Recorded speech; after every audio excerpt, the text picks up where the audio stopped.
YouTube, what's good, man? It's your boy P. We back with another video.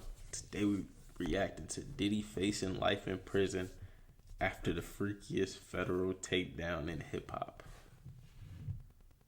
Yeah, freakiest federal takedown is crazy.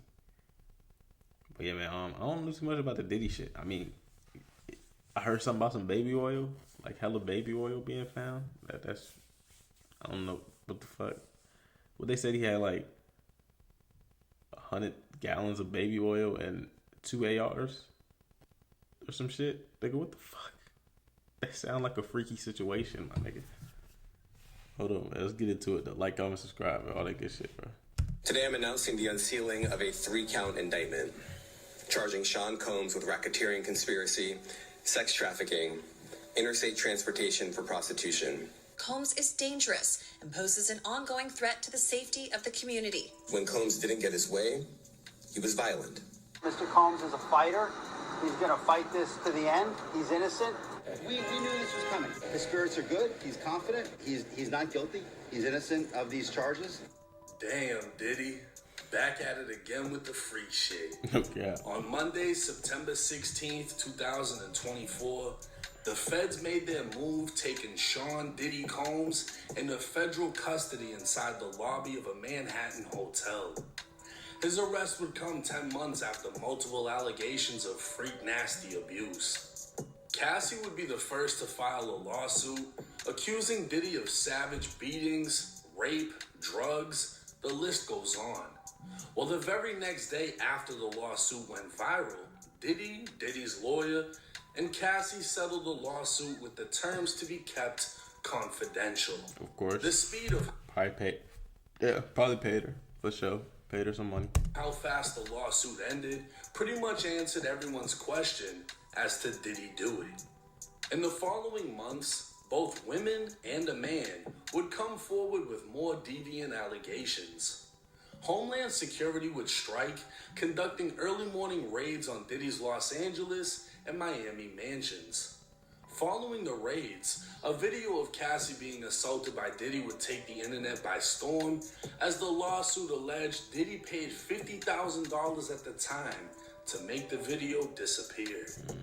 Howard University would revoke Diddy's honorary degree and terminate the scholarship program in his name, and the mayor of New York City would also request the key to the city be returned.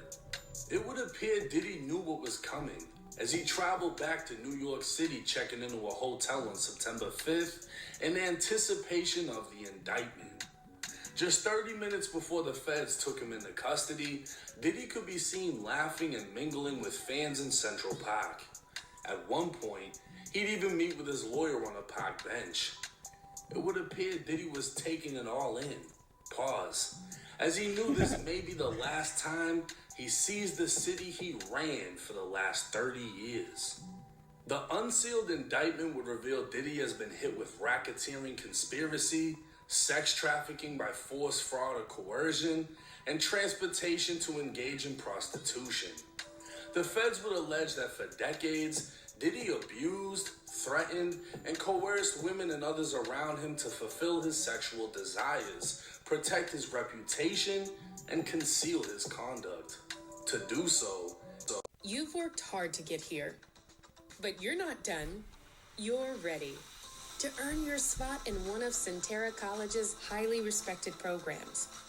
Diddy relied on his employees, resources, and influence of the business empire he controlled, creating a criminal enterprise that engaged in or attempted to engage in sex trafficking, forced labor, kidnapping, arson, bribery, and obstruction of justice. In other words, Diddy used his power to get his freak on. Diddy engaged in a persistent and pervasive pattern of abuse toward women and other individuals. This abuse was at times verbal, emotional, physical, and sexual. As part of this abuse, Diddy manipulated women to participate in highly orchestrated, freaky activity with male sex workers. At times, Diddy or those working for him would fly out women and sex workers to his location. He'd make sure they were willing to participate by supplying them drugs, controlling their careers, using financial support, and threatening to cut them off financially while using intimidation and lastly violence. Physical abuse by Diddy was recurrent and widely known. Since 2009, he'd assault women by striking, punching, dragging, kicking, and throwing things. These assaults were at times witnessed by other people, including in 2016 when he kicked, dragged, and threw a vase at Cassie before trying to bribe the hotel workers to remain silent. Diddy would even use his employees to carry out, facilitate, and cover up his abuse and freak nasty behavior. Members of the Diddy enterprise were well involved in his dirty work and worked together to preserve, protect, promote, and enhance the power, reputation, and brand that is Sean Diddy Combs. See, Diddy's disciples wielded enough power and prestige to lure women into Diddy's orbit, often under the false pretense of a romantic relationship. These women were then forced or coerced into engaging in acts with male sex workers and what Diddy referred to as freak-offs. These freak-offs were elaborate and produced performances that Diddy arranged and directed while electronically recording and pleasuring himself. Domestic and international flights would be provided, and these freak-offs would occur regularly, sometimes lasting multiple days and involving multiple people.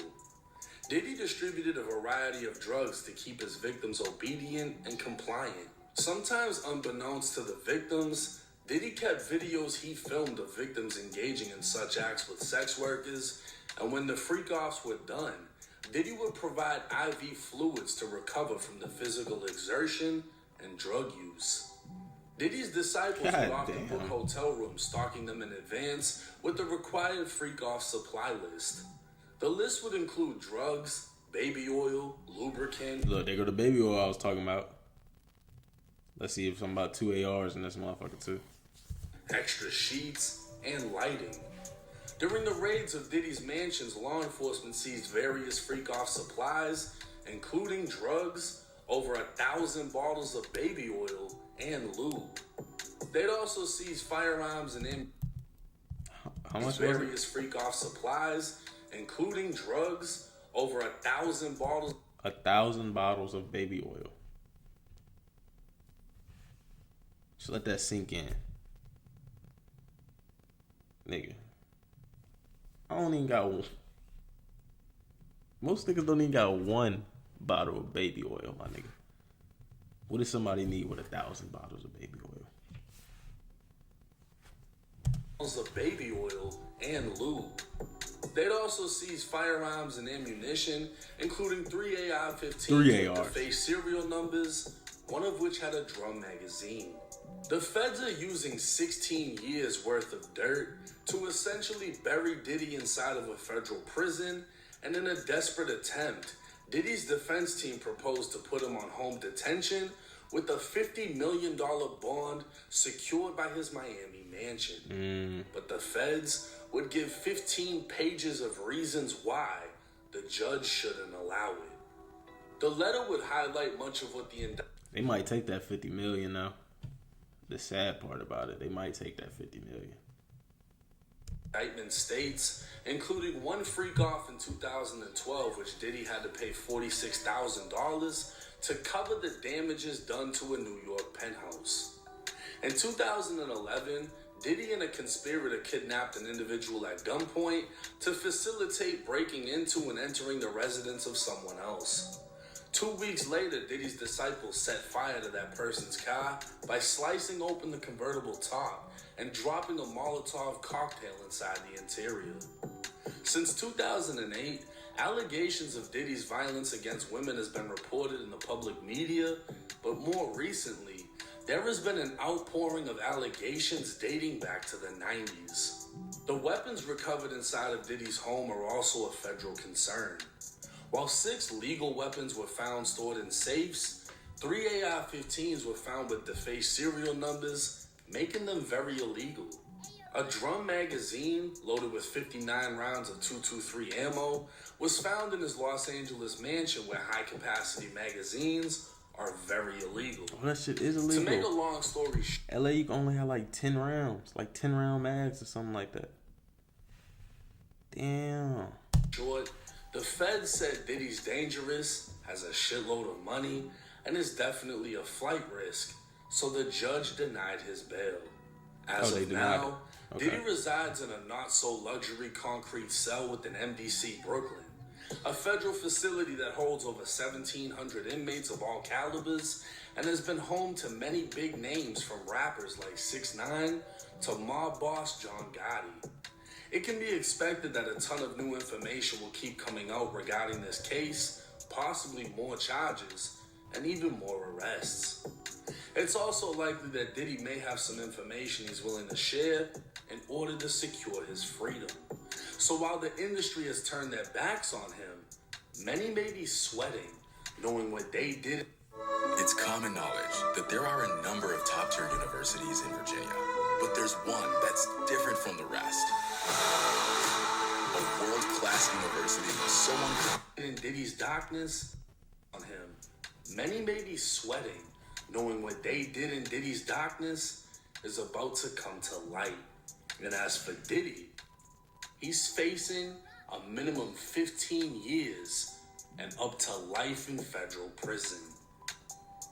Now, I think it's safe to say we all expected this would happen. We just didn't know when. The fact that he only has 3 counts is somewhat surprising. I thought it would have been more because all the allegations against him are so crazy and in-depth. But racketeering is pretty much bundling up everything into one charge. At the end of the day, he has 3 charges. He's facing 15 years minimum up to life. And the way the feds work is you're either going to tell on somebody or you're going to get fucked. Now, the type of case he has, anything sexual, when you get locked up, it's frowned upon to the point that you can be a target. But that's more so for people that aren't so rich and aren't so famous. I'm not sure how it would play out for him because he has money to sway the crowd. Yeah. But this is the thing.